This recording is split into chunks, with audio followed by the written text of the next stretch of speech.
Since the beginning of time, man has been devising weapons of destruction. Each new weapon appeared to be the end of the foot soldier. Yet the foot soldier, through the centuries, continued to be, as he is today, the backbone of every army. What about the latest of man's weapons of destruction?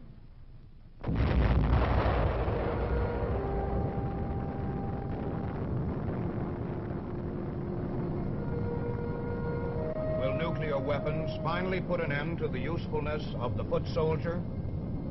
We believe the answer is no. Because with each new weapon, man has devised new defense against the weapon and has learned to fight and survive.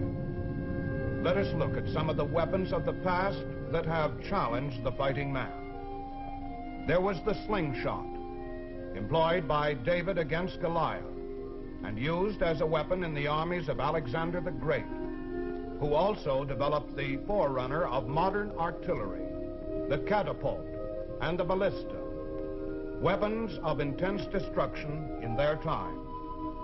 The major weapons of antiquity were the great spears of the Greek phalanx, the short sword and shield of the Roman legions, and the broadsword of the armored knights.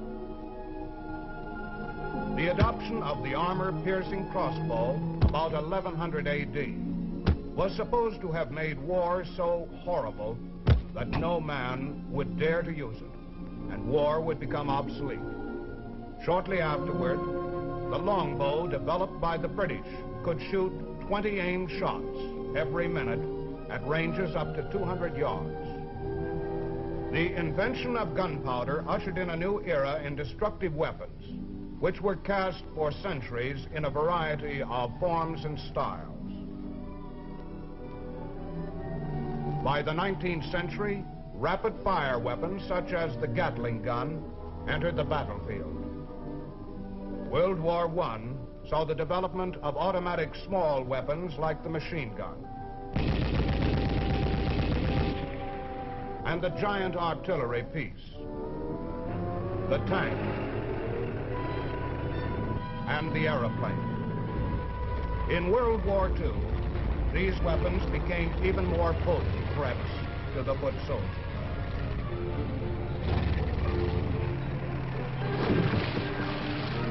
But we found, as in the Korean War, that wherever there was land that had to be controlled, wherever there was a position to take or a line to hold, the foot soldier continued to be of critical military importance.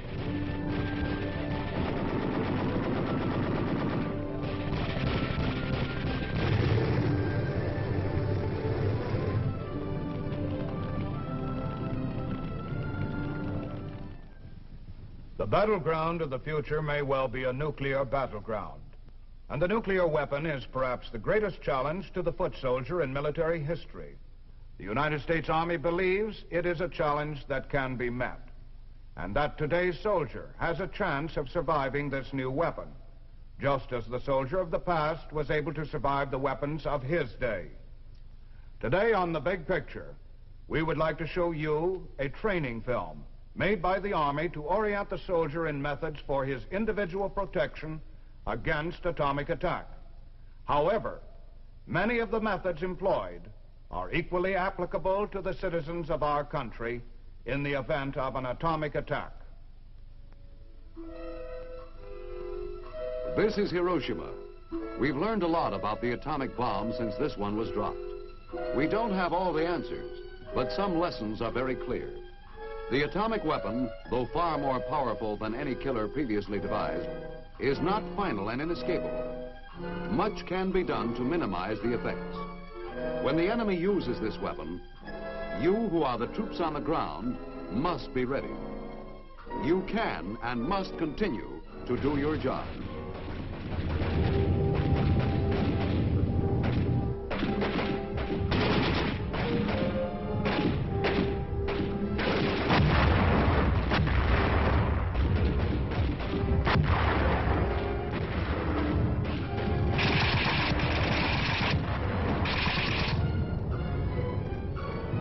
Understanding the atomic weapon and the defenses against it is important for the frontline soldier.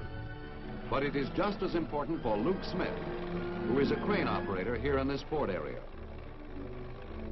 Or for Bill Snowden, a parts clerk at this supply depot. In fact, rear area depots and communication centers may be more attractive targets for enemy atomic weapons than troops in forward areas.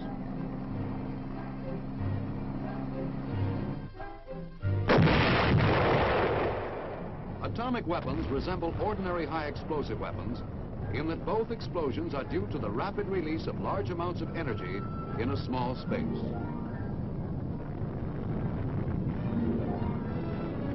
Weight for weight, the release of energy in the atomic weapon is far greater than that in the high explosive.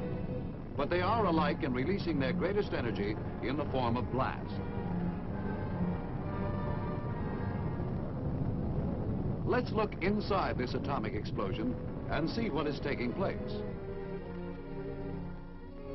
The greatest part of the energy, about 50%, is being released in the form of blast. The direct action of the blast, striking with tremendous force, is particularly effective against almost all types of buildings.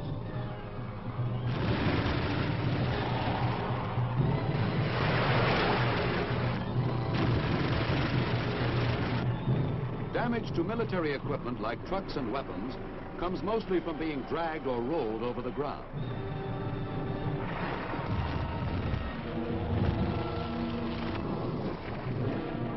Armored vehicles, because of their greater weight, are more resistant to the shock waves. Human beings also are very resistant to direct effects of the blast. It takes a far greater shock to injure you than to knock down these buildings. Most casualties from the blast are caused by its indirect effects. Men get hurt by flying bricks, limbs of trees, rocks, or by buildings falling in on them.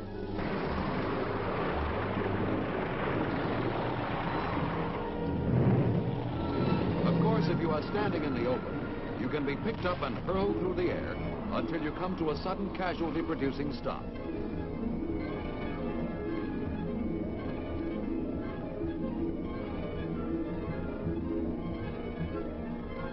We said that about 50% of the energy is released as blast. At the same time, over 30% is being discharged as heat. The duration of this flash heat wave depends on the particular weapon used, but in any case, it lasts a very short time.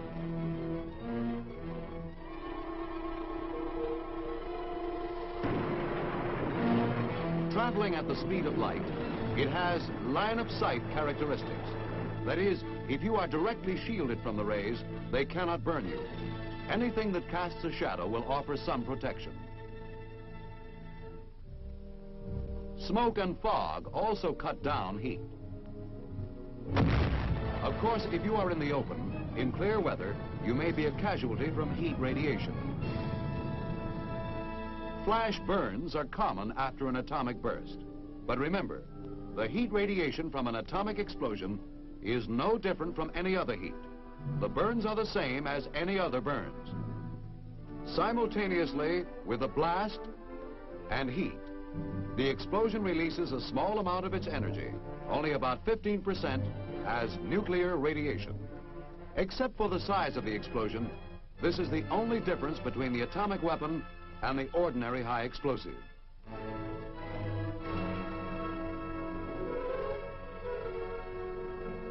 Nuclear radiation.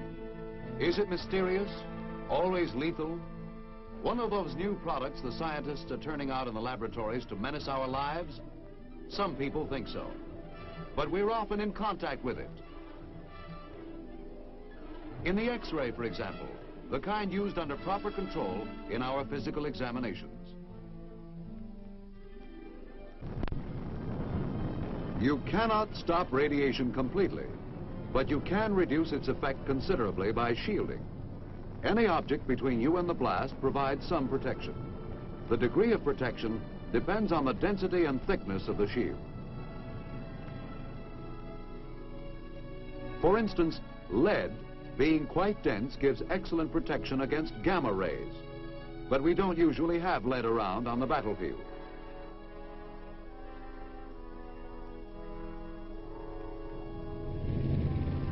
Steel, however, is a very good substitute.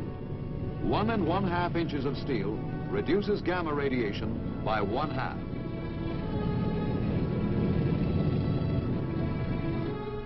Concrete also provides a considerable amount of shielding. So do wood and earth. By adding to the thickness of each substance, we can further reduce the radiation.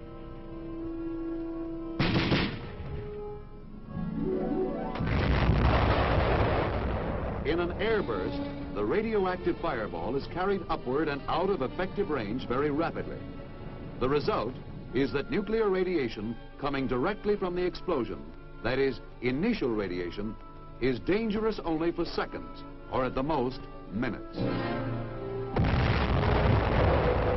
However, some airbursts may also produce a lingering radiation in a small area immediately beneath the explosion.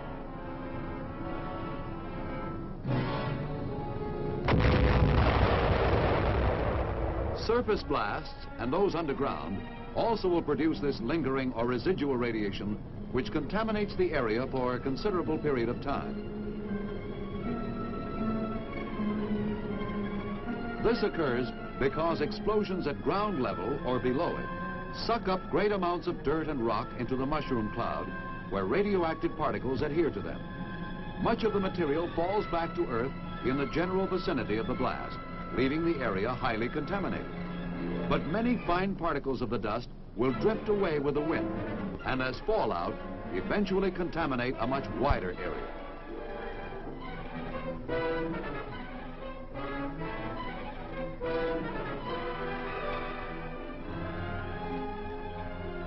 This lingering radiation begins to decay as soon as it is formed, so that ultimately harm from it becomes negligible. The extent of your danger depends on the amount of radioactive substance which has fallen out in the area, how much time has elapsed since the explosion, and how long you remain in the area.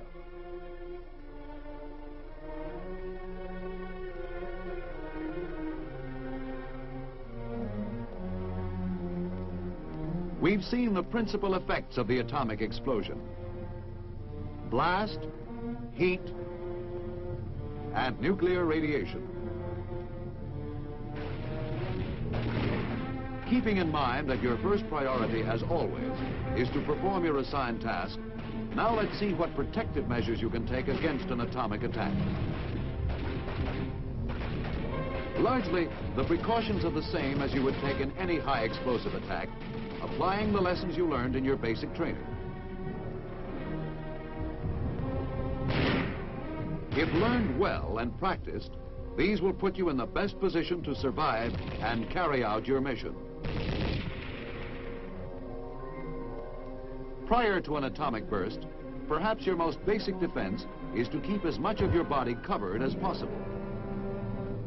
Clothing should be worn loose, with sleeves rolled down. Loose clothing has airspace that gives good insulation from heat. Although it cannot shield you from initial radiation, it will protect you from heat. These men have no protection against heat.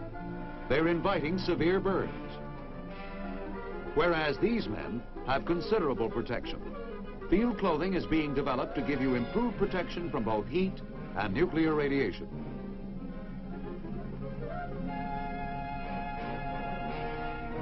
Protective salves are being developed to cover exposed skin. By all means, dig in. Whenever the situation will allow, dig yourself a foxhole, and as time permits, improve it. For best protection, cover it with good substantial timber and earth. Keep the silhouette low for camouflage purposes. You recall that earth provides good shielding from nuclear radiation. The thicker the earth shield, the better. For atomic defense, you need a deeper hole than usual. Have a minimum of 3 feet between ground level and the top of your body in crouching position. The sides may crumble, but this foxhole will give you very good protection against flying missiles, heat, and radiation.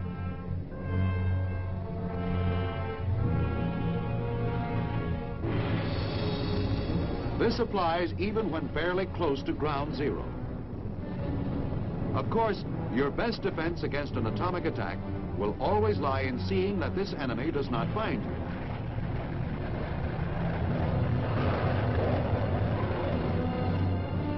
Effective counterintelligence, including camouflage, is most important in denying the enemy target information about your area. One man's indiscretion, when captured, can give the enemy just the needed clue.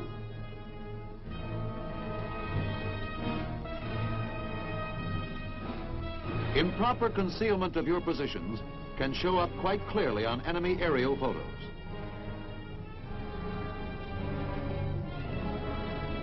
Poor light discipline at night. All these mistakes help the enemy complete his intelligence picture and locate you and your unit as lucrative targets. But almost as important as avoiding attack is to have forewarning when one is coming. How quickly we complete our intelligence picture of the enemy and what he is up to depends on you. Your proper handling of prisoners of war, your prompt reporting of all captured documents,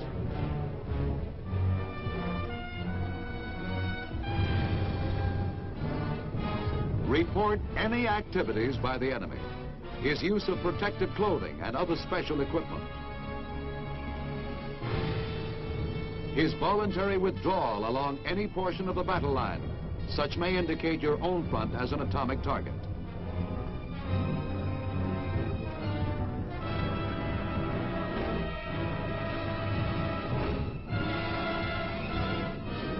When his attack comes, we need alert observation to pinpoint the enemy. This and a good warning system can buy time to spread the word and take cover behind earth, behind steel, or if you're in a built-up area, behind concrete. If your only shelter is an open foxhole, stretch your poncho or whatever is available over it. You've already heard that cloth gives considerable protection against heat. If you don't have a shelter or can't get to it, take advantage of the best cover available. A fold in the ground,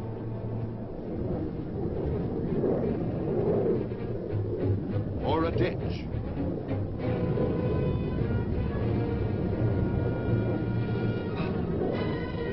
In a building, get onto something substantial.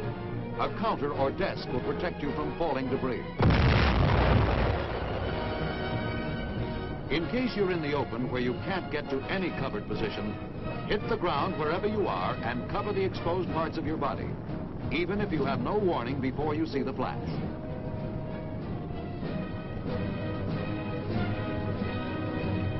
True, heat travels at the speed of light. Its effect is instantaneous. However, with some weapons, it is of such duration that by immediate action, you can escape some of its effects. Cover your eyes.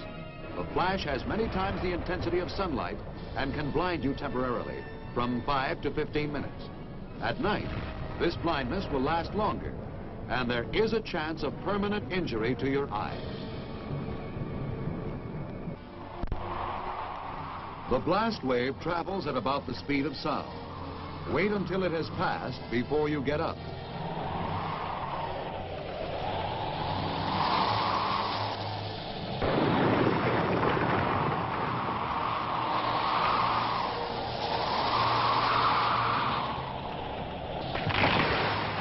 You'll have no difficulty determining when it has gone.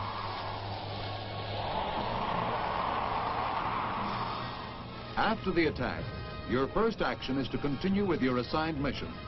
However, do not leave your position until told to do so. Without knowing it, you may move into a highly contaminated area. Of course, check your weapon for proper functioning. Check your communications. You must establish immediate contact with your leader. If he is a casualty, you may have to assume command. Following closely on his atomic attack, the enemy will probably launch a ground attack.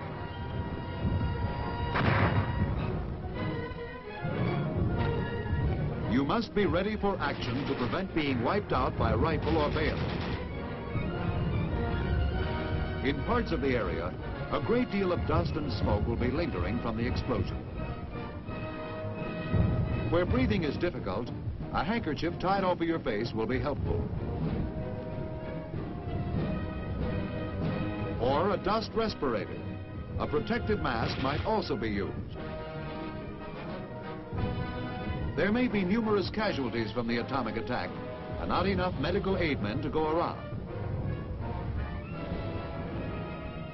Your standard first aid procedures promptly applied may save many lives.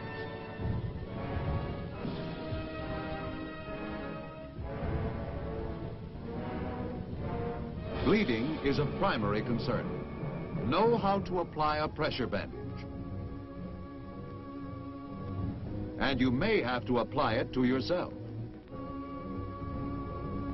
Know how to apply a tourniquet.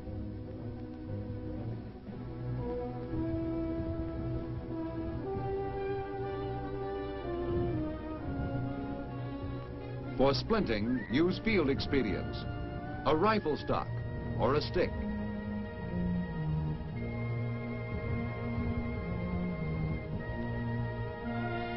This man is suffering from burns.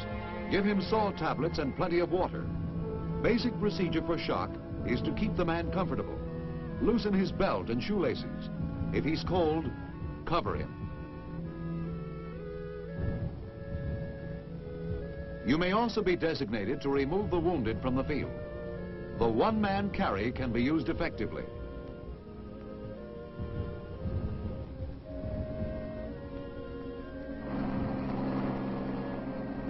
Emergency medical units moving in rapidly after the attack will soon take care of the overload of casualties.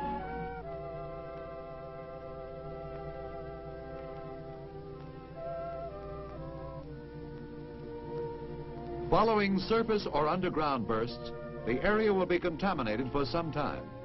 Contamination may also occur in a small area immediately beneath an air burst. Unit monitors will locate the contaminated areas and mark them.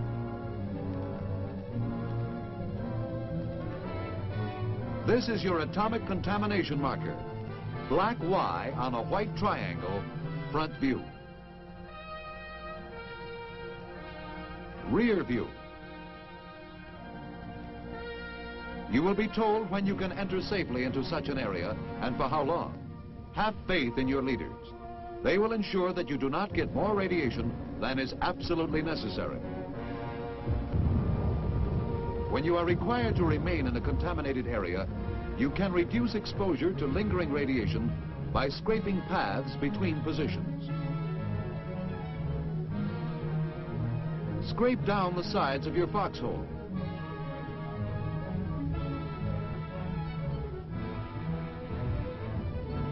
Shovel out the floor.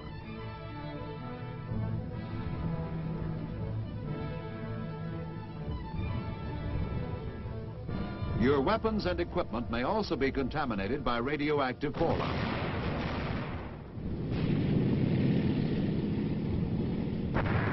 If your immediate assignment requires their use, go ahead and use them. The risk from not carrying out your job will be more critical than the amount of radiation you get. You can decontaminate your equipment in the field by sweeping or scraping it down.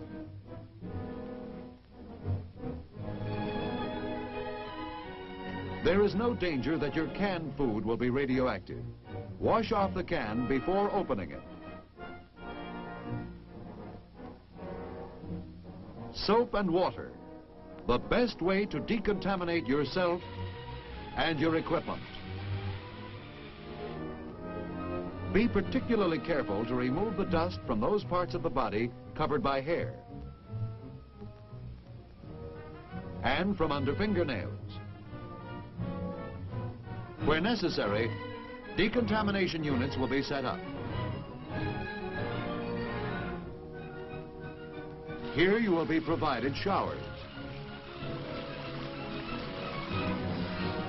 will be issued clean clothing.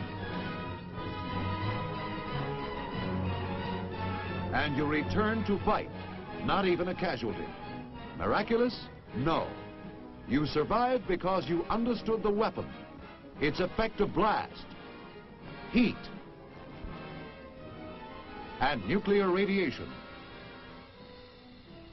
You knew and applied properly your protective measures, individual field fortifications, counterintelligence including concealment, camouflage to deny the enemy target information. You helped get information of the impending attack.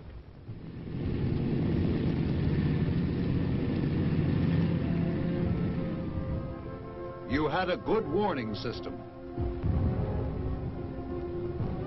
During the attack, you took cover, the best cover available.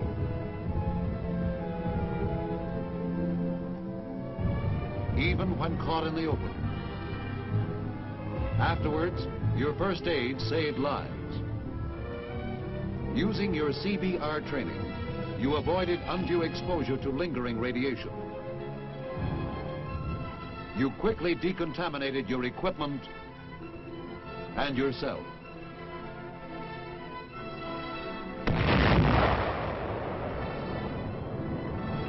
Yes, the atomic weapon is spectacular. It is potent, but it is not final or inescapable. It is another form of attack. As long as wars must be fought, soldiers are going to keep on fighting and living. Living and fighting, just as they always have. And as always, the odds will favor the man who knows. Today, the Army is training its soldiers against possible nuclear warfare. As you have seen, part of this training is to familiarize as many soldiers as possible with actual atomic detonations, showing them the damage such weapons can inflict, and teaching them the most effective methods of defense against atomic attack. There is no minimizing the potency of the nuclear weapon, but today's soldier, well informed as to the nature of that weapon and well trained in test explosions over the last few years, has a better chance of survival on the atomic battlefield. Now, this is Sergeant Stuart Queen, your host for The Big Picture. The Big Picture is an official television report for the armed forces and the American people. Produced by the Army Pictorial Center. Presented by the United States Army in cooperation with this station.